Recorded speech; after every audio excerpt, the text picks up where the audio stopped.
Umagang kay ganda, ikaw, para saan ka bumabangon?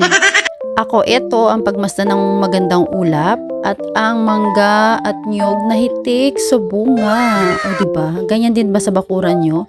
Sa amin din na namin kailangan pitasin ang mangga namin. Namumulat na ako every morning.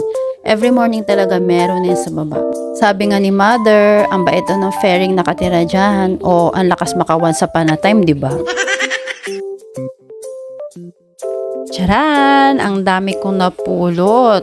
O, di ba? Hindi na kailangan bumili sa palengke. Mahal din ang kilo niyan dito, 40. Ayan naman ang pangalawa sa dahilan ng aking pagbangon sa umaga, ang mga alaga kong tuta na sinasaluan ng mga manok. Yan.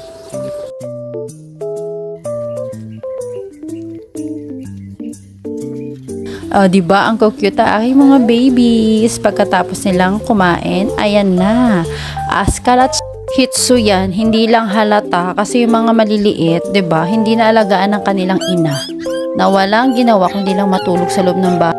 Sige lang Kikay, kain lang, inintindi mo lang sarili mo, no? Yung mga anak mo, bali wala. Ayan ang nanay ng Askal, meet Yang Yang. Ang bait, diba? Yung 5 Shih Tzu, siya pa rin nagpapadede niyan. Diba? Kaya ang dami niya ng tuta pero care boom boom niya. Your Honor, dito na rin po pinanganak ang Shih Tzu sa farm. Ngunit ang kanilang nanay tamad magpadede kaya si Yang Yang na ang tumayo bilang kanilang ina.